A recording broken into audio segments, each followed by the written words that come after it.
तर इतकं काम म्हणजे मला आठवतं की मी फक्त म्हणजे माझ्याकडे अशा 2 मोठ्या मोठ्या बॅग्स घेऊन मी कपड्यांसकट फिरायचे. कारण घरी फक्त कपडे चेंज करायला जायचे मी. आता जारणमध्ये तुम्ही अशी फॅन झाले काय तिने म्हणजे मला असं की मी हे करू शकेन का. सगळ्यात तुला इन्फ्लुएन्शियल तुझ्यावर प्रभाव टाकणारे कोण वाटले? अशा घटना घटना घडत घडत घडत घडत त्या दिवशी त्या कोणीही सुसाईड करत नाही. कसं असं कलाकार म्हणल्यानंतर आता हे समजा पुढचं प्रोजेक्ट ते समजा पुढचं प्रोजेक्ट आणि ते नाही मिळालं की मग ती अस्वस्थता. आता रसिक मोहिनी. हॅलो नमस्कार. रसिका तितुका मेळ बाबा अर्थात रसिका मोहिनीच्या या नवीन पॉडकास्टमध्ये मी भाग्यश्री देसाई आपल्या सगळ्यांचं मनापासून स्वागत करते. रसिका मोहिनी चॅनलवर आपण नवीन नवीन पॉडकास्ट, नवीन गेस्ट, नवीन माहितीसह सतत येतोय. तुम्हाला ते आवडतंय, तुम्ही बघताय आणि तुम्ही खूप छान कॉमेंट्सही करताय, त्याकरता मनापासून धन्यवाद. एक छोटीशी विनंती आहे, रसिका मोहिनी हा यूट्यूब चॅनेल नक्की सबस्क्राईब करा आणि बेल आयकॉन प्रेस करा, म्हणजे नवीन जे आपले व्हिडिओ अपलोड होतील त्याचं नोटिफिकेशन तुमच्यापर्यंत येईल आणि तुम्हाला लगेच ते बघता पण येतील आणि आम्हाला सुद्धा तुमच्यासारखे सबस्क्रायबर मिळाले की खूप आनंद होईल. चला तर मग आता पुढच्या भागात भेटूया आणि ज्योती बरोबर अशाच आपल्या गप्पा चालू ठेवूया. आता आपण मगाशी बोलता बोलता the dark side of life Mumbai city तो जो सिनेमा केलास तर ते आपलं मी अर्धवट राहिलं बोलणं. तर काय होतं ते प्रोजेक्ट आणि काय झालं नक्की, तुझा रोल काय होता? त्या सिनेमामध्ये जेव्हा मी स्टोरी ऐकली तर तेव्हा असं होतं की मुंबई सिटीमध्ये मुंबई शहरामध्ये एका रात्री वेगवेगळ्या ठिकाणी 4 लोक सुसाईड करायचा प्रयत्न करतात. बर.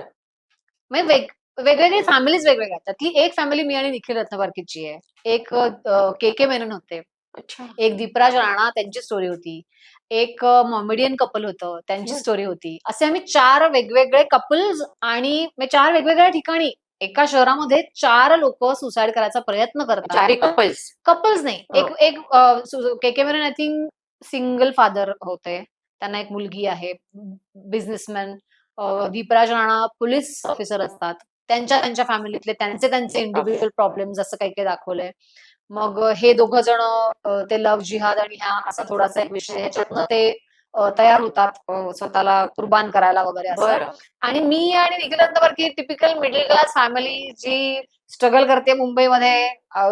लोकांना शो करण्यासाठी मोठं घर घेतलंय, गाडी घेतलीये, ते लोन फेडता येत नाहीये, रोज मारामाऱ्या चालल्यात, धक्के खात फिरतोय आणि मग कंटाळतो आम्ही अक्षरशः आयुष्याला की आता काहीच कसं घडत नाही. एवढे कष्ट घेऊनही रोजचे दर महिन्याचे 2,000 रुपये वाचत नाहीयेत आपले. अशा फेज मध्ये आम्ही सुसाईड करायचं ठरवतो. आणि मग ती इंटरकनेक्ट अशी होते की निखिल मी कुठेतरी रिसेप्शनिस्ट म्हणून काम करत असते. निखिल हा LIC एजंट असतो. निखिल रत्नबारकी ते कॅरेक्टर केले आणि मग काहीतरी कारणांनी आम्ही ती 4 कुटुंब, 4 ज्या स्टोरीज आहेत या इंटरकनेक्ट होतात सेकंड हाफ मध्ये. बरं. आणि कुणीही सुसाईड करत नाही. अरे वा. सो पॉझिटिव्ह एंड होता. हा, की कसं आमच्यामुळे त्यांना मदत झाली, त्यांच्यामुळे अजून कोणाला तरी झाली, आमच्यामुळे कोणामुळे तरी आम्हाला मदत झाली. अशा ह्यानी की कुणीतरी आमचं माइंड चेंज केलं किंवा अशा घटना घटना घडत घडत घडत घडत त्या दिवशी त्या कोणीही सुसाईड करत नाही. अशी ती वन लायनर स्टोरी होती आणि मला इतकं आवडलं ते आणि छान प्रॉमिनंट रोल होते. सो आम्ही केली. पण मग नंतर काहीच माहित नाही त्याचं काय झालं. डबिंग सकट सगळं झालं तर. हो. आई ग. कारण मी सुद्धा हा अनुभव खूपदा घेतलाय. म्हणजे सिनेमाचा आपण पूर्ण शूट करतो, डबिंग पर्यंत जात असं एडिट वगैरे झालेलं असतं, डबिंग सुद्धा केलेलं असतं आणि त्याच्यानंतर तो रिलीजच होत नाही. आपण चौकशी करतो कारण उत्सुकता असते कलाकार म्हणून, पण नंतर कळतं की काहीतरी ते प्रोड्युसर दोघं तिघं असतील, त्यांच्यात आपापल्यात भांडणं झालेली असतात, कुठेतरी फायनान्सचा म्हणजे आणि शेवटी रिलीज करायला असं पैसे लागतात.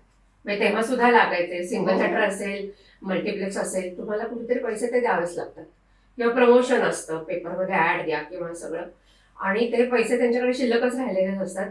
त्यामुळे 100 सिनेमे जर केले असतील तर त्याच्यापैकी जवळजवळ 30 ते 40 सिनेमे डब्यात गेलेले असतात.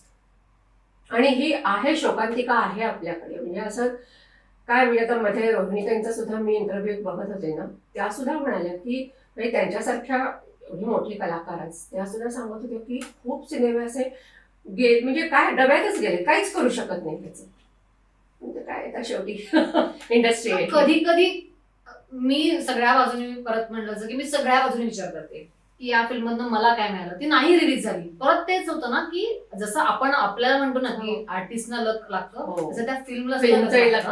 सिनेमाचं तो नाटकाचंही असतं. सिनेमा सुद्धा आपलं एक नशीब घेऊन येतो. अगदी अगदी. ह्याच्यावर माझा पूर्ण विश्वास आहे. कारण अरे. आणि जेव्हा तो सिनेमा हिट होतो त्याच्याबरोबर तो सगळ्यांना घेऊन मोठा होतो. हम्म. याच्यामध्ये असं होत नाही की एखादा सिनेमा हिट झाला तर देऊळ हिट झाल्यानंतर फक्त ज्योती मालशे हिट झाली किंवा फक्त गिरीश कुलकर्णी हिट झाला किंवा फक्त नाना पाटेकर. नाही, छोटे छोटे छोटे छोटे छोटे सगळेजण मोठे होतात अगदी अगदी. जेव्हा एखादी फिल्म मोठी होते. त्याच्यामुळे फिल्मचं सुद्धा लक असतं आणि ती काय म्हणायचं हिट होण्यासाठी सगळ्यांची एनर्जी लागलेली असते त्याच्यामध्ये. अगदी. तेव्हाच त्या सगळ्या गोष्टी छान होतात. अगदी बरोबर.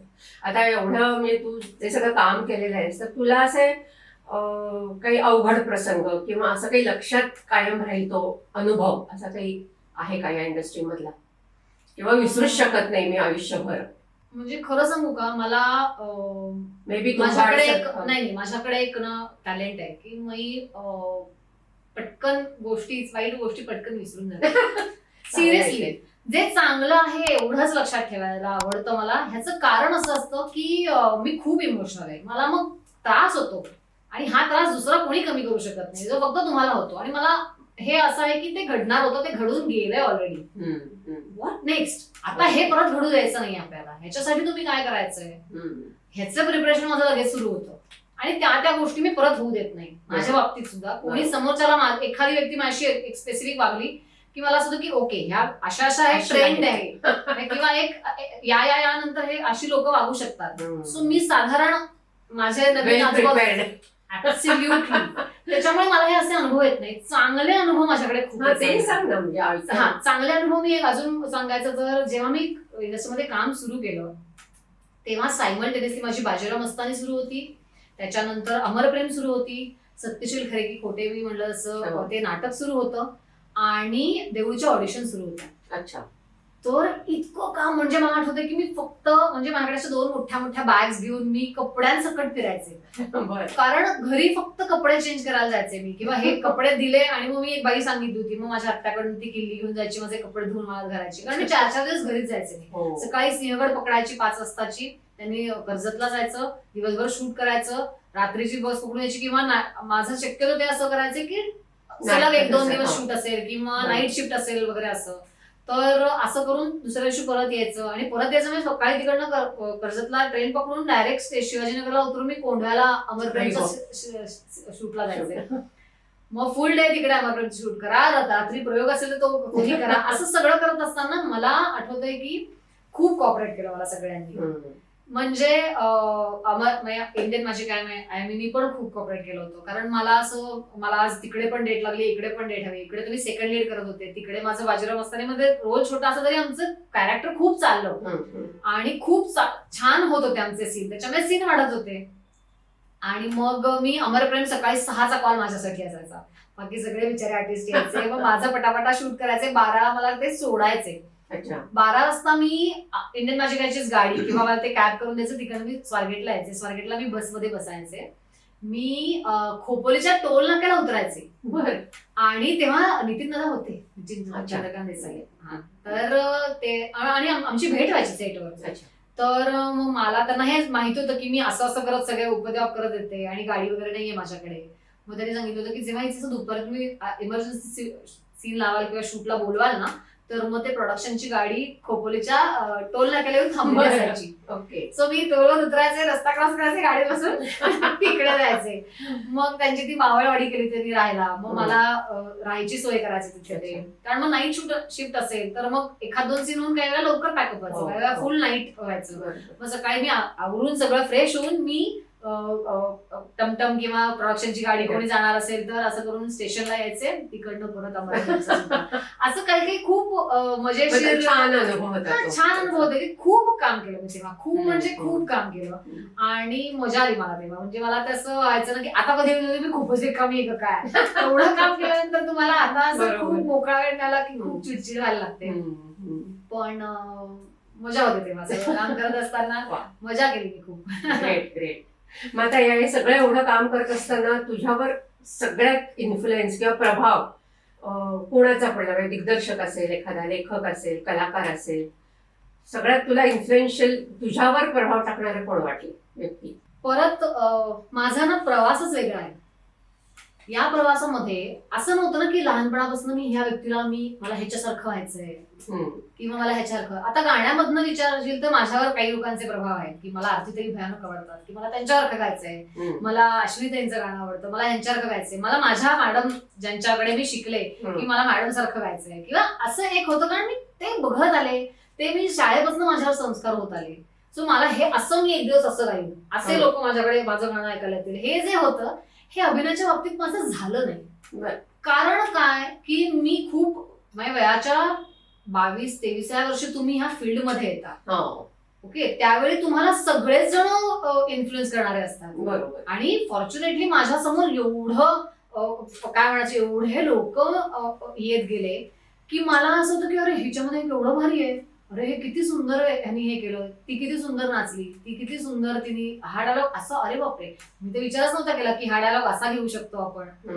कधी कधी ऑन द स्पॉट मला बोलायचंय तर तिच्या वाक्यामुळे माझं वाक्य वेगळं आलंय हे मला नंतर रिअलाइज होतं की मी वेगळा विचार केला होता, तिने ते वाक्य वेगळं घेतलं म्हणून माझं हे वाक्य असं आलं.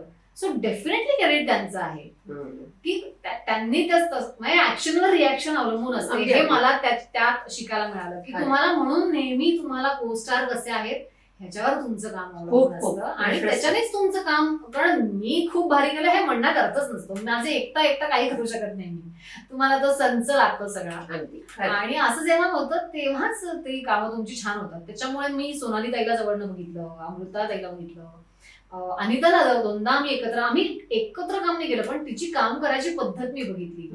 आता जारणमध्ये तुम्ही अशी फॅन झाले काय तिने, म्हणजे मला असं झालं की मी हे करू शकेन का, मी करू शकेन माझ्या पद्धतीने, पण अशा म्हणजे ज्या ताकदीने ती येते समोर ना, म्हणजे मी फॅन झाले अनिताची.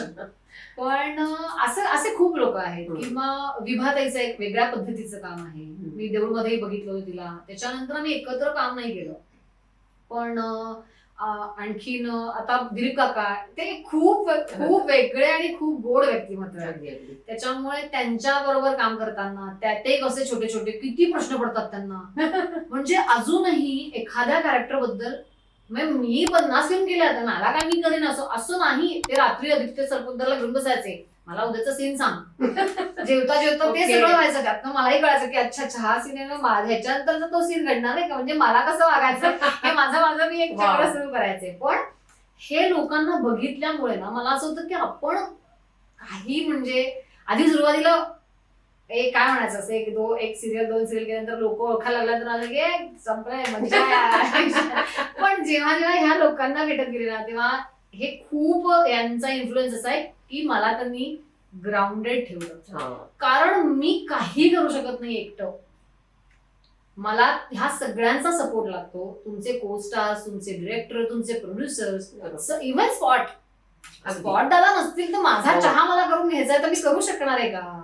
मी बसल्यानंतर स्पॉट दादा इथे बसलं की चेहऱ्यावर माझ्या पावडर लावायला एक माणूस आहे, आरसा धरायला दुसरा माणूस आहे, हे सगळं हे आहेच आहे की ते आहेत म्हणून एवढे फ्रेश दिसतो आणि आपण काम करतो. पण ह्या सगळ्यामध्ये ह्या सगळ्यांची मेहनत असते हे दरवेळी जाणवत गेलं.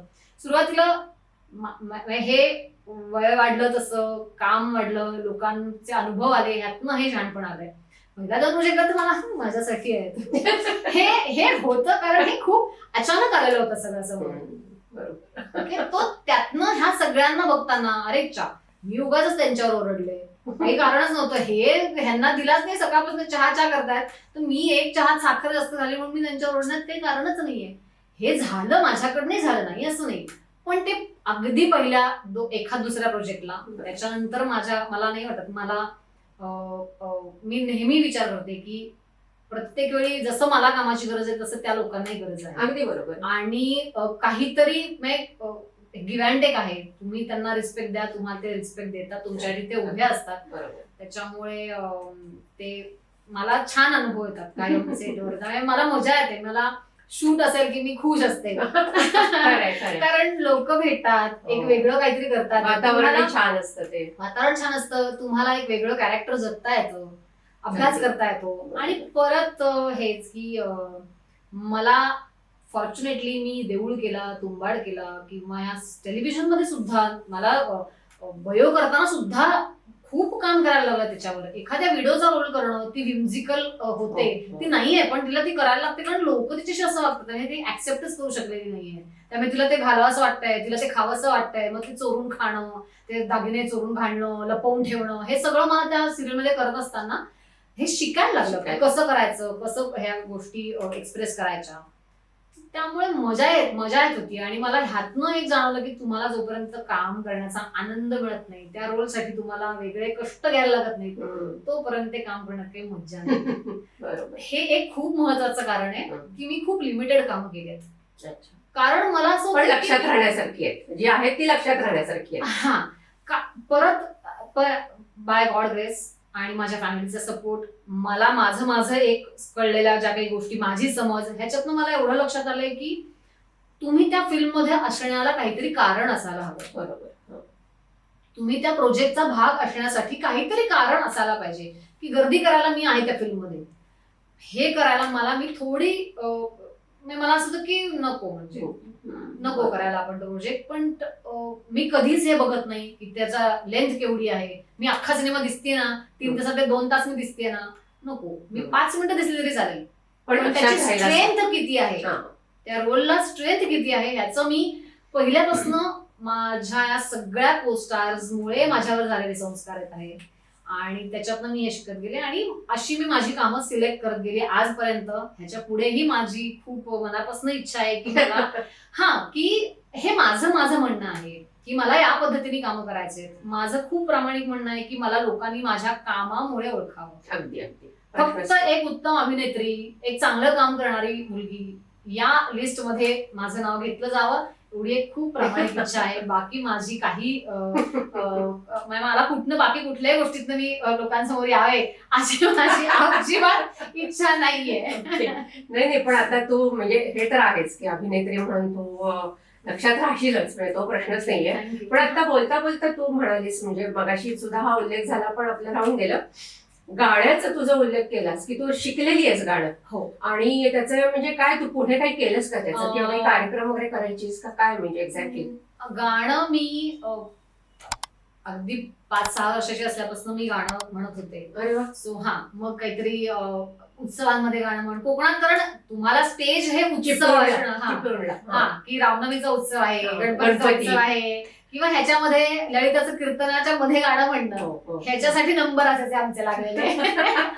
तेव्हापासून गाणं सुरू झालंय. मला गाणं पटकन, एखादी ट्यून पटकन कळतीये हे माझ्या आई बाबांना कळत होतं. मग मी पटकन गाणी म्हणतीये, कुठलंही गाणं ऐकलं की मी ते म्हणत होते हे कळत होतं. मग गाण्याच्या क्लासला घालायचं हे त्यांच्या लक्षात नाही आलं. खरं अगदी सांगायचं तर त्यांनी मला पेटीच्या क्लासला घातलं होतं. मी हार्मोनियम शिकत होते. आमच्या घरासमोरच एक रानडे म्हणून होते, सुराचं आणि लईचं ज्ञान होतच ना. तर मी त्यांच्याकडे 5वीत असताना वगैरे जायला लागले पेटीचा क्लासला. आणि मग त्या पेटी त्याच्याबरोबर गायचे पण मग मी पेटी वाजवता.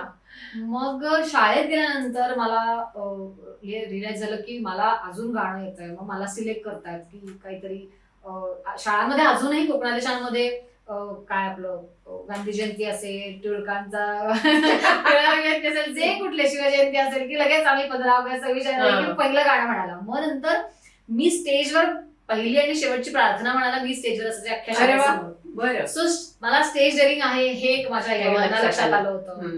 मग सगळेच जण आमचे टीचर्सही प्रमोट करायचे. मग आम्ही एक 5-6 जणांचा ग्रुप होता की सगळ्या ह्या शाळेमधल्या कार्यक्रमामध्ये आम्ही गायचो. मग त्याच्यामध्ये आईनी चौकशी करायला सुरुवात केली कोण गाणं शिकवेल. मग आमच्या एका टीचरकडनंच रेफरन्स लागला की कविता गाडगीळ नावाच्या चिपळूणच्या माझ्या सुरुवात केली माझ्या गाण्याची. त्या गुहागरला येतात रविवारी 1 दिवस. माझी आई मला गुहागरला घेऊन जायची. दर रविवारी 1 दिवस 1 तास आम्ही माझं गाणं सुरू झालं. मग 2-3 वर्ष मी त्यांच्याकडे गेले, 7वी 8वी 9वी मी त्यांच्याकडे तसं गेलं. मग 10वीत सुद्धा मी गेले, पण मग त्यांनी ते गुहागरचे क्लास बंद केले. त्या चिपळूणला त्यांच्या घरी क्लास घ्यायला लागले. मग तोपर्यंत मी मोठी झाले होते. मग मी एकटं जायला लागले. 2-4 वेळेला आई आली. मग नंतर मी सकाळी उठून क्लासला जायचे आणि मग डायरेक्ट मी शाळेत यायचे बसनीच. आणि मग असं गाणं सुरू झालं होतं. मग मी 11वी-12वी केलं चिपळूणला आणि मग माझं ठरलं की मला गाणंच करायचं. मग यामध्ये अजून मला उल्लेख करायला आवडेल माझ्या गाण्याच्या ह्याच्यामध्ये जे मी ग्रॅज्युएशनसाठी पुढे येऊ शकले. तर तेव्हा कळत नव्हतं एकतर आई बाबांनाही माहित नव्हतं की गाणं करायचं म्हणजे काय करायचंय. ग्रॅज्युएशन करता येतं हेही आम्हाला नंतर कळलं, पण म्हणजे मग काय करायचं त्याच्यासाठी. मग माझ्या आत्तेचे म्हणजे माझे आत्तोबा म्हणून पण त्यांना त्यांचे मित्र होते सुधीर मोघे. बरं. तर माझी 10वी सुरू असताना सुधीर काका आमच्याकडे आले होते कोकणात, माझ्या घरी येऊन राहिले होते 4-5 दिवस. तर त्यांनी माझं गाणं ऐकलं आणि ते म्हणले की तू गाण्यामध्ये ग्रॅज्युएशन करू शकतेस. अच्छा. असं SNDT मध्ये युनिव्हर्सिटीमध्ये कोर्सेस आहेत ज्याच्यामध्ये तुम्ही गाणं घेऊन ग्रॅज्युएट होऊ शकता.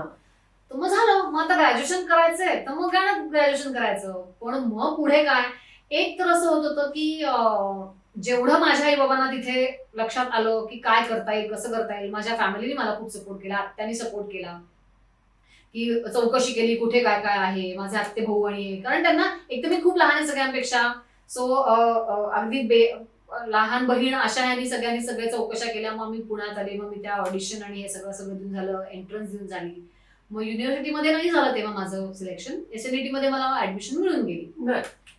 आणि मग 11वी-12वी झाल्यानंतर पुण्यात आल्यानंतर गाणं ऍक्च्युअल शिकायला लागल्यानंतर मला लक्षात आलं की नुसतं गाणं ग्रॅज्युएशन करून काही होणार नाहीये.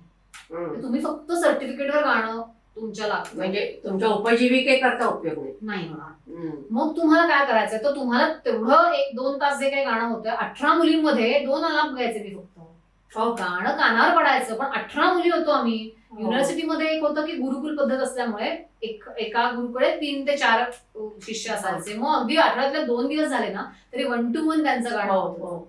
सो तो एक हे होता, पण तेव्हा नाही झालं ऍडमिशन. आणि मग मी SNDT मधनं ग्रॅज्युएशन कम्प्लीट केलं. मग MA करावं, गाणं घेऊन BA केलं मी. BA केलं. हा, पण मग MA करावं, तर मला असं की MA करून सुद्धा मला गाण्याची शिक्षिका तर होऊ शकत नाही. हा म्हणजे माझा पिंडच नाही. 4 लोकांना शिकवणं आणि 50 लोकांसमोर ते गाणं, हा माझा पिंड, मी नाही शिकवू शकत कोणाला.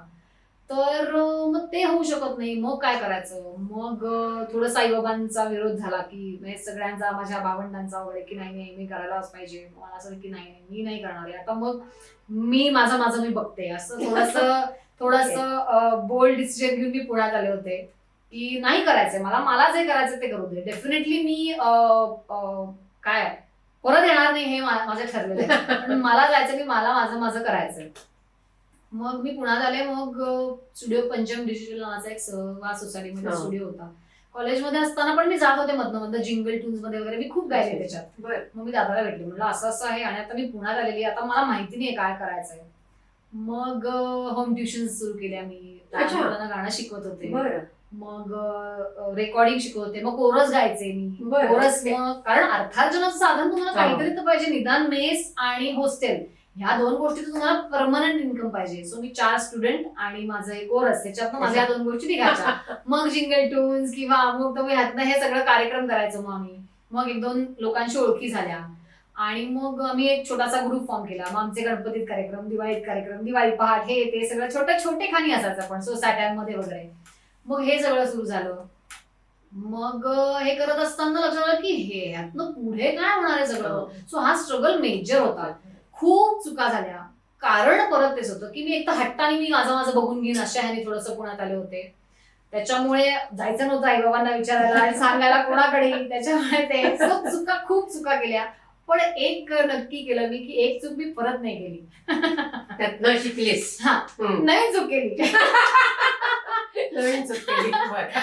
पण हा कारण माहीतच नव्हतं ना. एक चूक परत नाही केली हे नक्की. तर कारण असं झालं की कोणीच नव्हतं सांगायला की मला एखादी गोष्ट करायची आहे तर ही करू का नको. आणि हा विचारून ते जाऊन करेपर्यंत इतके वेळच निघून जायची. मग परत तेच आहे की माझ्या चुकांमुळे मलाच शिक्षा मिळाली किंवा मलाच शिकवण मिळाली असं म्हणतो. पण शिक्षा हा, मला असं होतं की एखादा निर्णय मी घेताना बाकीच्यांना कोणाला काही त्रास होत नाहीये ना ह्याचा मी विचार करत होते. कारण असं होतं की एक आई बाबांचा विचार डोक्यात असायचा काय की त्यांनी हा विश्वास दाखवलाय तर तो जपायचा आपल्याला. नातेवाईकांचा, मला आत्या, भावंड, माझी मावशी, काका, हे सगळ्यांचं माझ्यावर लक्ष होतं. इनडायरेक्टली, डायरेक्टली येऊन कोणी मला समोर उभं नाही राहिलं तरी मला हे माहिती होतं की ह्या सगळ्यांचं एक डोळा माझ्यावर आहेच. कारण मी लाडकी आहे सगळ्यांच्या तेवढीच, म्हणून होतं ते. पण असं हा असा प्रवास होत गेला आणि मग मी थोडंसं टेक्निकल म्युझिक शिकत होते, थोडंसं रेकॉर्डिंग शिकले की मग Okay. रेकॉर्डिस्ट म्हणून म्हणजे परत त्याचे की माझा हात मारणं सुरू होतं याच्यामध्ये की काय करून मला उद्या एक फिक्स इन्कम किंवा एक अर्थार्जन असं साधन म्हणून माझ्या गाण्याकडे मी बघू शकेन. बरोबर. कारण नुसते कार्यक्रम करून तुम्ही फक्त आता विगडेमध्ये गाण्याचे कार्यक्रम चालतात. हो. हे मी ग्रॅज्युएशन केलं त्याला आता पुण्यात येऊन 25 वर्ष झाली मला. 2002 पास आउट होऊन 2005 नंतर तुम्ही एवढे कार्यक्रम होते तेव्हा. हो. सो तुम्ही काय करणार आहात ना, तुम्हाला निदान महिन्यात 10,000 रुपये मिळायला पाहिजे. Correct. ह्या सगळ्यामध्ये हे सगळं माझा स्ट्रगल सुरू असताना मला हे ऍक्टिंगची अपॉर्च्युनिटी हा. आली आणि मग मला त्यातनं कळलं की तुमची डिग्निटी सांभाळून तुम्ही काम करू शकता, यातनं तुमचं नाव होऊ शकतं, तुम्हाला प्रसिद्धी मिळू शकते आणि तुम्हाला पैसेही मिळू शकतात. बरोबर. सो मग मी हे मग ते- फील्डमध्ये यायचं ठरवलं. मी आईबाबांशी जाऊन व्यवस्थित बोलले की मी कुठेही तुम्हाला माझ्याबद्दल तक्रार येणार नाही, ह्याची काळजी घेईन, एखादं काम सोडेन पण मी चुकीचं काही करणार नाही. So nice. So nice. So ह्या सगळ्या गोष्टी करत करत हेही एक कारण होतं की मी खूप सिलेक्टिव्ह कामं करत गेले की उगाच काहीतरी करण्यात अर्थ नाहीये. हो. टेलिव्हिजन करावं लागलं. टेलिव्हिजन करण्याचं कारण असं ते होतं की मला निश्चित पैसे मिळतात. हा हेही कारण होतं. आजही मला टेलिव्हिजन करायला आवडेल. मला नेहमी अजूनही कॉल येतात टेलिव्हिजन आणि मला इतकं वाईट वाटतं त्यांना सांगायला. कारण असं होतं की मला एवढी लॉंग टर्म कमिटमेंट आता देता येणार नाही. 15-20 दिवस मला आता नाही देता येणार त्यांना. माझं आता सगळा बेस माझा पुण्यातल्या पुण्यात पुण्यात आहे. शूट असेल तर ठीक आहे. तर ते उठून मुंबईला जाऊन राहणं शक्य नाही. नाही. मुलीकडे दुर्लक्ष होईल. हो. सो ह्या सगळ्यामध्ये मला टेलिव्हिजन नको वाटतं आता. पण अजून थोडी लेख मोठी झालं डेफिनेटली टेलिव्हिजन करेन. कारण ते आहेच आहे. कुठल्या आर्टिस्टला आवडणार नाही की हो. आपण फेमस वेगवेगळ्या आणि टेलिव्हिजन हे खूप महत्वाचं कारण आहे की आहे. तुम्ही लोकांच्या समोर रोज दिसत येता. राहतात. अगदी बरोबर. रोज तुम्ही लोकांना दिसता. रोज तुम्हाला तुमचं काम दाखवता येतं. त्यातनं रोज तुम्हाला पर डे तुमचा लागू होतो. सो हे सगळं ही गणित आहेत आणि ही म्हणजे काहीच याचा याबद्दल विचार करून काम करणाऱ्यांबद्दल मला प्रचंड रिस्पेक्ट आहे. कारण हे करावं लागतं तुम्हाला काही वेळेला. तर हे नक्कीच करेन मी. पण आता माझी प्रायोरिटी माझी मुलगी आहे. फॅमिली. फॅमिली आहे. बरोबर आहे. त्याच्यामुळे थोडा वेळ मी घेते अजून. Yes. आणि मग सो फिल्मला तेवढा वेळ लागत नाही. हो. ते तेवढं स्टेज लीड केली तरी 20 हो. दिवस खूप झाले. अगदी अगदी. महिन्यातले 20 दिवस झाले की पुढे 6-8 महिने हो. परत काहीच काही नाही नाही. जोपर्यंत डबिंग होत नाही. खरं. सो तो वेळ एक आपल्याला मला असं वाटतं मी मिळतो. देऊ शकेन फिल्म्सना वगैरे. त्यामुळे मी बरोबर. थांबले. परत नाटक करावं असं वाटतंय खूप मनापासून. पण आताच नाटकाला काय सुंदर हो. दिवस आलेत. अगदी, वा, अगदी. मज्जा येते मला मस्त. बघूनच की अरे यार मला हे करायचंय. पण परत तेच की कमिटमेंट घ्यायला मला नाटक भीती म्हटल्यावर वाटते. तुला तालमी आल्या नाही, तालमीलाही काही वाटत नाही. तुमची ती 4 महिन्याची तालीम झाली की झालं. पण तुमचे प्रयोग ते दौरे असतात पुन्हा. दौरे सुद्धा पुन्हा मुंबई करायचं म्हणलं तरी वीकेंड गेला. जो हो. वीकेंड आता फक्त मला फॅमिलीसाठी मिळतोय तो वीकेंड गेला. बरोबर. आणि कमिटमेंट ही आता मेजर हे आहे की मला असं घेतलं आणि मग ते सोडलं याच्यापेक्षा घ्यायलाच नको. फॅमिलीला प्रायोरिटी आहे आता. हा कारण ते नाही होऊ शकत आहे. कारण डेफिनेटली माझी फॅमिली खूप कॉपरेटिव्ह आहे. जेव्हा मी आता हे छोटे छोटे फिल्म्स आणि याच्यामध्ये काम करते 4 दिवस सलग शूट लागल्यानंतर ते सगळ्यांना बघतात. पण त्यांना त्यांचे उद्योग आहेत. बरोबर. माझी जाऊ आहे घरी, तिला तिची 2 मुलं बघायची आहेत. बरोबर. ती माझ्या लेकीकडे फुल टाइम नाही बघू शकत. तिला ऑफिस असतं. माझ्या सासूबाई पण अजून काम करतात. त्याच्यामुळे त्यांचं सांभाळून मी आधी सांगितलं की मी या महिन्यात हे 4-5 दिवस नाहीये. तर डेफिनेटली फुल टाइम त्याही घरी थांबून माझ्या लेकीकडे बघत असतात. पण हे फुल टाइम नाही होऊ शकत. म्हणजे एखाद्या गोष्टीचा किती गैरफायदा घ्यायचा आहे. पण आपण फायदाच घ्यावा, गैरफायदा होऊ नये असा विचार करून मी थोडं म्हणून सुद्धा काम कमी केलं जातं काही वेळेला. आणि परत बघू परत माझ्यासाठी काही नाही आता असा विचार करून मी खुश राहते. तेच मी मला त्याचंच कौतुक वाटतं. नाहीतर मग कसं असं कलाकार म्हणल्यानंतर आता हे समजा पुढचं प्रोजेक्ट ते संपलं पुढचं प्रोजेक्ट आणि ते नाही मिळालं की मग ती अस्वस्थता. तसं तुझं नाहीये. तू शांत आहेस. येईल तेव्हा येईल काम. ह्या फेज मध्ये मी ओव्हरकम केलंय. तीही फेज येऊन गेली. ह्याचं कारण असं होतं की त्या फेज मध्ये तुम्हाला समजू शकत नाही, कोणीही समजू शकत नाही. कारण ह्या फील्ड मध्ये काय अस्वस्थता आहे, किती अनसर्टन आहे. तुमच्यामध्ये टॅलेंट असून सुद्धा तुम्हाला काम मिळत नाहीये हे तुम्ही सतत नाही सांगू शकत घरच्यांना किंवा तुमच्या फ्रेंड्सना. अगदी बरोबर. ओके. दुसरी गोष्ट अशी की तुम्हाला द्यायला लागणारा वेळ हा इतका अडनेडा हा वेळ आहे की तुम्ही 6 ते 10 हा काही तुमच्या जॉबचं टायमिंग नाहीये. रात्री असंही तुम्ही सगळं करू शकता. हे सगळं करताना तुम्ही ही चिडचिड वगैरे अरे खूप वेळा माझ्या ह्या फेज मध्ये मी गेले. केव्हा ही फेज होती माझी मी अगदी स्पेसिफिक सांगू शकते. तुंबाड नंतर मी टक्कल केलं. माझी लेक फॉर्च्युनेटली मला सगळं आम्ही प्लॅन केल्याप्रमाणे झालं. आणि अन्वया 3 वर्षाची झाली, माझ्या लेकीचं नाव अन्वय आहे. तर ती 3 वर्षाची झाली आणि मी परत काम करायला सुरुवात करायचं असं मी डोक्यात फिक्स होतं माझ्या, की काम छोटं छोटं तरी सुरू करायचं परत. कॅमिओज करीन मी किंवा ऍड्स करीन मी, फिल्म्स करीन, जे काही असेल ते. आणि कोविड आला. सो लिटरली मी 2019ला ती 3 वर्षाची झाली डिसेंबरमध्ये आणि 3 महिन्यात कोविड आला. तोपर्यंत मी 2 फिल्म्स त्या लोकांना भेटले होते. एक फिल्मचं तर माझं कास्टिंग फायनल झालं होतं की आता आपण फिल्म करायची. सो मी त्या एक वेगळ्या झोन मध्ये होते की मी बॅक टू नॉर्मल शेप मध्ये आले होते. परत वजन कमी करून मी ऍज आधीची ज्योती परत आलं होतं. आणि या फेज मध्ये तो कोविडमुळे तो ब्रेक वाढला. मग कोविड झाला, मग डेंग्यू झाला मला. ह्याच्यात ती औषधं आणि याच्यामध्ये वजन वाढलं. कोविड मध्ये अनेक लोकांची वजन कमी झाली, माझं वाढलं. हो, पण म्हणजे हे एक फ्रस्ट्रेशन होतं की वजनच वाढत चाललंय. मग काम येतंय पण मग ते आता कधी काम करणार. मग हेच फुल टाइम घरी. मग थोडंसे एक 2-3 वर्ष झाल्यानंतर मुलं सुट्टी होतात. तर तो माझा ब्रेक इतका झाला की माझी लेक सोडायलाच तयार नाही मला. सवय लागली तिला. फुल टाइम 24/7 आई डोळ्यासमोरच आहे. कुठे गेली ते काकुडीत मारून घेऊन जाते आपल्याला बरोबर. हे जे झालंय ती प्ले ग्रुपलाही रडत 6-6 महिने रडलेली आहे. कारण ती एन्झायटी, आई सोडून जातीये, ही एन्झायटी. आणि हे समजतच नाही आपल्याला की त्यावेळी डील कसं करायचं असतं. आणि हे दोष देण्यात आजूबाजूच्यानीच थोडं कधी कधी असं वाटतं की अरे हे कुणीतरी सांगितलं असतं तर पटकन समजलं असतं. पण ती फेज येणारच होती, ती माझी चिडचिड होणारच होती आणि ते होणारच होतं. सो ते झालंय आता. त्याच्याबद्दल बोलण्यात काही अर्थ नाही. पण ती खूप चिडचिड व्हायची की अरे सोडतच नाही मला ही, आता मी काम कसं करू. मग वजन वाढलंय, मग एक टेन्शन. कोविड होता होता मला धर्मवीरसाठी मी धर्मवीर केला. मग तेव्हा मला जाणवत होतं की माझं वजन जरा वाढायला लागलं.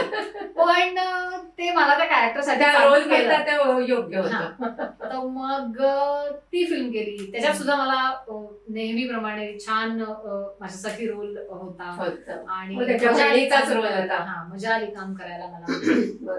आणि लक्षात राहिलं तेही कॅरेक्टर लोकांच्या, वासेबाई म्हणून लोकांच्या लक्षात होतं ते कॅरेक्टर. त्याच्यामुळे तेही मजा केली मी त्या फिल्म शूटला. पण मग परत आलं आता की आता काम सुरू करायचं असं म्हणेपर्यंत माझ्या लेकीच्या शाळेची ऍडमिशन आली. मग ती एक वेगळंच एक प्रोजेक्ट असतं. आणि त्या कोविड आणि याच्यामध्ये ते काय क्रायटेरिया चेंज होत होते शाळेचे. मग आधी आपलं ऑक्टोबर टू सप्टेंबर असतं, मग त्यांनी जानेवारी ते डिसेंबर केलं. मग अन्वयाचं एज क्रायटेरिया 1 वर्ष पुढे मागे, असं ते खूप गडबड झाली होती. मग त्या आम्हाला ज्या शाळा होत्या त्या आमच्या रेंजमध्येच नव्हत्या. रेंजमध्ये म्हणजे आम्ही त्या एजमध्येच बसत नव्हतो म्हणून गेल्या हातात. मग गव्हर्नमेंटनी परत त्याच्यावर विचार केला की ह्यामध्ये खूप मुलांचं नुकसान होणार आहे. मग त्यांनी रिवाईज केले ते फॉर्म्स. मग त्याच्यामध्ये 4 शाळा परत ओपन झाल्या. मग त्यात फॉर्म भरले, मग ते लकी ड्रॉ. मग एका ठिकाणी माझ्या लेकीनी बोललीच नाही ती स्ट्रेंजर.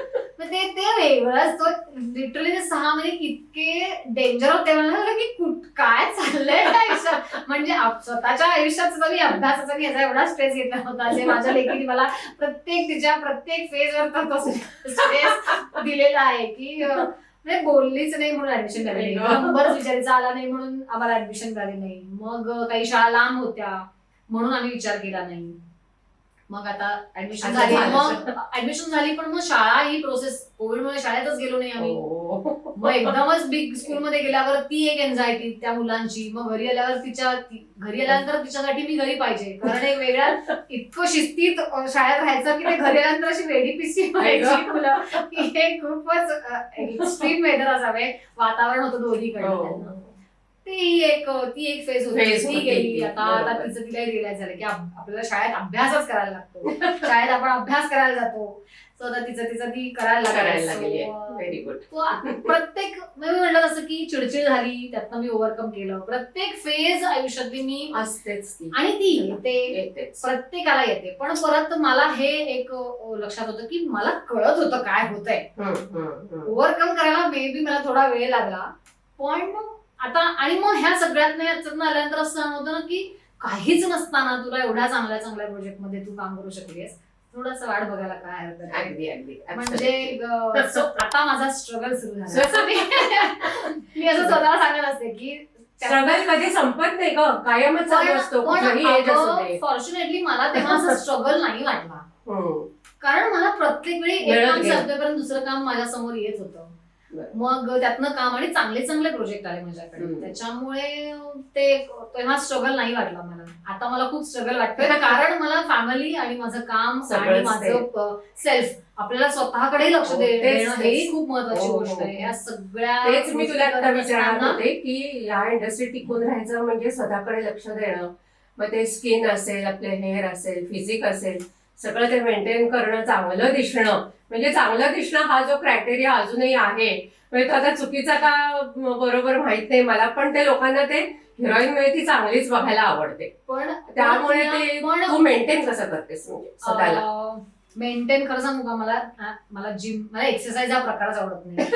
म्हणजे मला असं होतं की का हे करायला लागतंय, सो जेन्युनली आवडत नाही. म्हणजे मला असं वॉक वगैरे पण नाही का? काहीच नाही. म्हणजे खरंच आवडत नाही. पण म्हणजे मी आता करते कधी कधी जबरदस्ती, की आता निदान थोडंसं चालू करणं, म्हणजे आजूबाजू सगळे चालत असतात, चला बरं ठीक आहे तुमच्यावर 2 राऊंड मी चालते, असं मी करते. पण अदरवाईज मला खूप मनापासून एक गोष्ट जी मला जाणवली आणि मला हे प्रॉमिनंटली सांगायला आवडेल की तुमचं डोकं शांत असेल, तुमचं वजन, तुमची स्किन, तुमचे हेअर कधीच खराब होत नाही. मनात न ते यायला पाहिजे. ऍब्सोल्युटली, हे मला आत्ता कळलंय. पण अगं म्हणजे मला असं होतं की मी असं काही खूप खातीये का? नाही. खूप आउटिंग होतोय का? नाही. मी एक्सरसाइज करत नाहीये हे कारण आहे त्याच्यासाठी. पण म्हणजे मी खूप जाऊन 2-2 तास एक्सरसाइज केलेली कितीतरी लोक बघितले की ज्यांचं वजन नाही कमी होत. तुम्ही जेवढा स्ट्रेस घेता, प्रचंड आत्ताच्या ह्याच्यामध्ये वजन वाढण्याचं मला जे उमगलेलं कारण आहे ते म्हणजे स्ट्रेस. मेंटल स्ट्रेस हे अतिशय म्हणजे काय म्हणू आपण, खूप सिरियस कारण आहे वजन तू वाढण्याचं. म्हणतेस ते बरोबर आहे. ऍक्च्युली आता मध्ये आम्ही पॉडकास्ट एक केला, त्याच्यामध्ये हाच विषय निघला. डॉक्टर्स होते ते. तर म्हणजे हेच आहे की तुमच्या मानसिक ज्या काही आतमध्ये चाललेलं असतं, मग तो स्ट्रेस असेल, डिप्रेशन असेल, एन्झायटी असेल किंवा इतर काही टेन्शन्स असतील, ते सगळं त्याचं मॅनिफेस्टेशन ते समोर तुमच्या बॉडीवर दिसायला लागतं. मग तू म्हणतेस ते बरोबर आहे. मग ते स्किन असेल, हेअर असेल, तुमचं वजन वाढणं. आणि मला हे आता हे जाणवतं की ती माझी होणारी चिडचिड, ते कामाचं प्रेशर, एक फॅमिलीमध्ये म्हणजे अशा की मला फॅमिली पण हवी आहे आणि मला काम पण हवंय आणि मला मूल पण हवंय आणि मला सगळंच हवंय. तर ते बॅलन्स करताना इतकी कसरत व्हायची. मग चिडचिड, मग उगाच काही छोट्या छोट्या गोष्टींवरनं चिडणं, आणि हे सगळं ह्याच्यामध्ये खूप असं वाटतं मला की तुम्हाला ना जेन्युअनली मला असं वाटतं की मेंटल स्टेट तुमची काय आहे ह्याच्यावर तुमचं ओव्हरऑल फिजिक, तुमची स्किन, हेअर, हे सगळं तुम्हाला आता इतक्या फॅन्सी गोष्टी आहेत की तुम्हाला त्याचं काही नाही. मुळात तुम्ही फिजिकल फिट असणं, म्हणजे तुम्ही 0 फिगर म्हणजे फिजिकल फिट ह्याच्यावर विश्वासच नाहीये. हा. पण मानसिक दृष्ट्या तुम्ही जर का फिट असाल तर तुम्ही फिजिकली फिटच असता. आणि ह्याच्यावर खूप भर दिला पाहिजे आपल्यासारख्या लोकांनी. म्हणजे इन जनरल आपल्या ह्याच्यामध्ये असं आहे की आपलं शो बिझनेस आहे, त्यामुळे आपलं छान दिसणं, आपलं दिसणं, केस, हे ते सगळं हेही लोकांनी आलं. बाकीचे ऑफस्क्रीन काम करणाऱ्या लोकांना हे एवढं टेन्शन नसतं, पण त्यांनाही टेन्शन असतं. पण परत त्याचे की जे होणार आहे ते होतं आणि ते होऊन गेलं की झालं, व्हॉट नेक्स्ट. ह्या अशा पद्धतीने तुम्ही नाही ना बघायला लागला तर खूप खूप विचार, खूप सेल्फ रिअलायझेशन, काय म्हणायचं, वाचन, लोकांशी बोलणं, या आत्ताच्या ह्या सगळ्या माझ्या फेजमध्ये मी खूप ना काय म्हणायचं, असं स्पिरिच्युअल लोकांना भेटले किंवा स्पिरिच्युअल म्हणण्याच्या की ज्यांच्या विचाराने की अरे खरंच रे की हे किती खरं बोलतायत, हे मला माहितीये, कळतं पण वळत नाही असं जे होतं ना. आपल्याला सगळं कळत असतं की आपण उगाच चिडचिड करतोय, ह्यातनं काही होणार नाही. म्हणजे उद्या जाऊन मी 50 ठिकाणी भेटले म्हणजे मला 4 कामं मिळतील ह्याची गॅरंटीच नाहीये. नाही, मला तेच त्याच्यावरनं पुढचा प्रश्न विचारायचा होता की सगळीकडे आपण बघतो की काही ठराविक लोकांना कामं दिली जातात, काही ठराविक लोकांना बाजूला काढलं जातं. तर म्हणजे हिंदीमध्ये तर आपण ऐकलेलं आहे म्हणून, पण मराठीत सुद्धा ग्रुपिझम आहे असं वाटतं का तुला? अं, म्हणजे फेवर मध्ये असलेल्या लोकांनाच कामं दिली जातात. खरं सांगू का की या बाबतीत तुम्ही अनफॉर्च्युनेट आहात की तुम्हाला तुमचा असा ग्रुप नाही, असं मी स्वतःला सांगून टाकलेलं आहे. याचं कारण असं आहे की एक एक संच तयार होतो की ही माझी टीम आहे, हे असं आहे, माझ्याकडे कमी बजेट आहे तरी हे लोक काम करणार आहेत. यू नेव्हर नो की काय गरजा आहेत त्यांच्या तिथल्या आणि त्या गरजेवर हे काम सुरू झालेलं आहे. माझ्याकडे एवढंच बजेट आहे पण मला तुमच्या सगळ्याबरोबर काम करायचंय. आपल्याला कितीतरी लोक असे आहेत ना की मी पैसे घेते मला फिल्म करायचे, असं असू शकतात लोक. सो म्हणूनही ग्रुप होत असतील, मला माहित नाही. मी असा विचार करते की माझ्याकडे एवढ्याच बजेटमध्ये मला ह्या लोकांना घेऊन काम करायचंय. त्या लोकांचं असं की मला पैसे मिळतील, थोडे असतील पण पैसे मिळतील, काम मिळेल, लोकांसमोर येईल. आता घरी बसण्यापेक्षा हेही नसे थोडके, अशा ह्याच्यामध्ये काही लोक काम करत असतील. काही लोकांमध्ये कम्फर्ट असतो की हिला काम घेताना की माझी फिल्म हिट होते, काही असेल गो. म्हणजे तुम्ही एखाद्याला ब्लेम करणं ना, मला असं होतं की का म्हणून मी ब्लेम करावं. एक तर मी माझ्यात काहीतरी कमी आहे की मी असा ग्रुप करू शकले नाही. मी असा विचार करते की नाही, मला नाही जमलं एखाद्या ग्रुपचा पार्ट होणं असं. हे एक आहे. किंवा आता माझे कितीतरी खूप चांगले मित्र आहेत, ते उत्तम फिल्म्स करतात. तर एखाद्याने मला नाही घेतलं ह्याच्यावर मला त्यांच्याबद्दल राग येत नाही. याचं कारण तो डिरेक्टर आहे, तो रायटर आहे, त्याच्या डोक्यात एक इमेज आहे. त्या इमेजमध्ये जर का मी बसणार नाहीये तर मी त्याच्यावर चिडण्यात काय अर्थ आहे. जर का मी बसणार असेल तर तो मला घेईल. बरोबर. असं असतं ना एखादं की मी ना एखादी फिल्म हे रंगवली, त्याच्यामध्ये ती मुलगी अशीच असेल, ती आजी अशीच असेल, पण ह्याच्यात ज्योती नाही बसत आहे. तर नाही, असू शकतं. आणि आपण आपल्या मित्रमैत्रिणींचा केलेला रिस्पेक्ट असतो असं मला वाटतं. ह्याच्यातनं तुम्ही कमी आहात म्हणून तुम्हाला घेतलं असं कुठे असावं असं मी विचार करत नाही. बरोबर. या विचाराने तुम्ही काम केलं की मला त्रास होते त्यामुळे. आणि जसं तू मगाशी म्हणलीस की जे म्हणजे ठरलेलं आहे की असू तुम्हाला एवढं काम मिळणार आहे तेवढं मिळतं. आपण दरवेळी असं म्हणतो की करण जोहर फक्त आलिया भटला घेऊन काम करतो, पण करण जोहर जर का 10 कोटी रुपये लावणार आहे आणि आलिया भट म्हणणं त्याला 100 कोटी मिळणार आहे, तो आलिया भटला घेऊनच काम करणार आहे.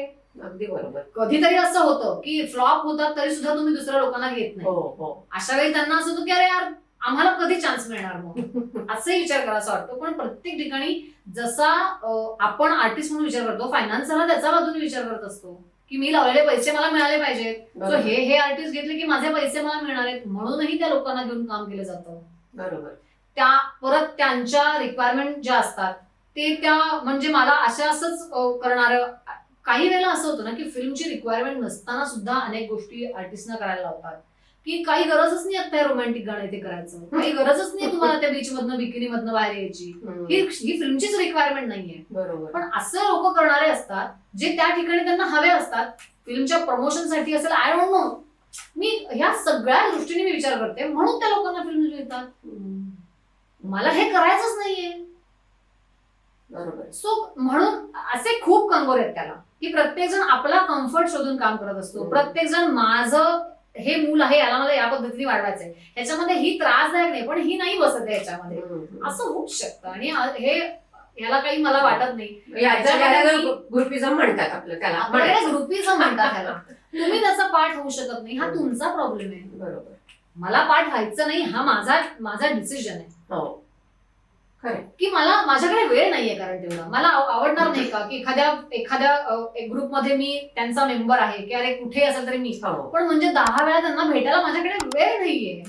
मला तो वेळ माझ्या फॅमिलीला द्यायला आवडेल. नाही, आणि काही काही कलाकारांचं मी बघितलंय की त्यांना असं आपण होऊन अप्रोच होणं की मला काम घ्या वगैरे असं नाही आवडत. ते आपले बसलेले असतात, मिळालं सहज काम. मी आता फोन करते, मी अप्रोच होतीये लोकांना. कारण असे मला आता जारण झाल्यावर लोक अरे तू भारतात असेच माहित नाही आम्हाला, कारण मी दिसतच नाहीये कुठे. दुसरी गोष्ट तू लग्नानंतर काम करणार आहेस हे माहित नाहीये. कारण तुंबाड झाल्यानंतर म्हणजे माझं तुंबाडचं टक्कल होईपर्यंत लोकांना माहित नव्हतं माझं लग्न झालंय. मी मुंबईतच राहत होते, महिन्यातनं आठवडाभर पुण्यात यायचे मी. त्याच्यामुळे लग्न झालं हे अनेक लोकांना माहित नव्हतं. त्याच्यानंतर कट्टू मी लग्न होऊन लग्न झालंय, बाळ झाल्यानंतर ती घरी ब्रेकवर आहे. ब्रेक कोविडमुळे 5 वर्ष झाला, त्याच्यामुळे मी काम करणार आहे परत, हे लोकांना माहित नाहीये. मग अशा याच्यामध्ये मी त्यांना दोष देण्यात अर्थ नाही की माझ्याकडे कशी कामं येत नाही. सो आता मी परत बॅक टू नॉर्मल आलेली आहे. सो मी माझे काही फोटोज पोस्ट करत असते. ज्यांना मला कळतं की हे लोक काम करतायत तर मी त्यांना आपणच कॉल करते की मी माझ्यासाठी काही असेल तर मला आवडेल तुमच्यावर, मला काम करायची इच्छा आहे. सो मला ह्याच्यात काही कमीपणा वाटत नाही. कारण असं आहे की त्यांना जर का माहितच नाही मी काम करणार आहे, मला काम करायचंय, किंवा आता तुझ्या बरोबर मला काम करायचंय हे मी तुला सांगितल्याशिवाय तुला कसं कळेल? बरोबर. आपण रोज जेवायला भेटल्यानंतर सुद्धा मी हे माझं मत व्यक्तच नाही कधी बोलण्यात केलं तर की नाही आता ज्योती सेट आहे तिच्या संसारामध्ये, तिला काम नाही करायचं, असंही होऊ शकतं. सो मी जेन्युअनली लोकांना फोन करते सुद्धा की मला काम करायचं आहे तुमच्या बरोबर.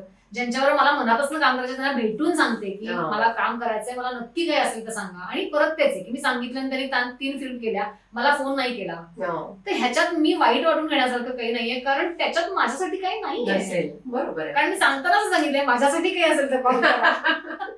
कारण ह्या पॉडकास्टच्या माध्यमातून आपण जे सगळे निर्माते दिग्दर्शक असतील त्यांना सांगूया की ज्योतीला तिला करायचंय पुन्हा. मला पुन्हा काम करायचं आहे ज्याच्यामध्ये मला माझं कौशल्य दाखवता येईल, माझ्यातले अभिनेत्री म्हणून माझे गुण मला बाहेर काढता येतील, असं ज्याच्यावर मला काम करायला लागेल. एखाद्या रोलसाठी स्पेसिफिक असे रोल करायला मी डेस्परेटली वाट बघते, मला असं काहीतरी येईल. नाही, आमच्या शुभेच्छा आहेत, तुला नक्की मिळेल काम. थँक्यू. आणि इतके दिवस तू करतेच आहेस, त्यामुळे तू काय असं out of site out of mind असं नाहीयेस, तू आलेलीच आहेस प्रेक्षकांसमोर. आता आपण आपल्या मुलाखतीचा साधारण शेवटाकडे येतोय. म्हणजे माझ्या डोक्यात मगापासून मी सांगते तुला, जे गाण्याचं तू म्हणालीस ना, आपण त्याच्यावर तसंच थोडंसं बोललो, पण मग ह्या पॉडकास्टचा आता शेवट आपण तुझ्या एखाद्या छानशा गाण्याने करूया. हो चालेल.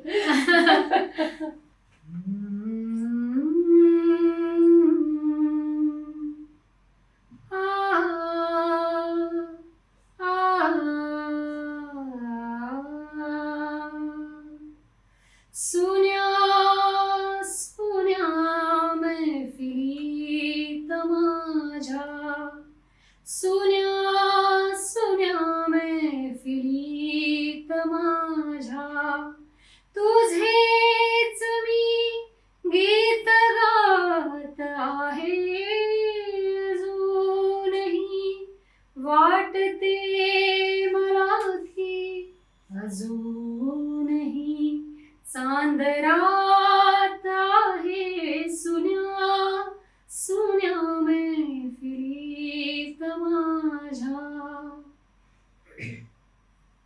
कळेन मी पाहते कुणाला, कळेन हा चेहरा कुणाचा, कळेन मी पाहते कुणाला, कळेन हा चेहरा कुणाचा, पुन्हा पुन्हा भास होत आहे तुझे हसू आरशात आहे सुन्या सुन्या मैफिलीत माझ्या.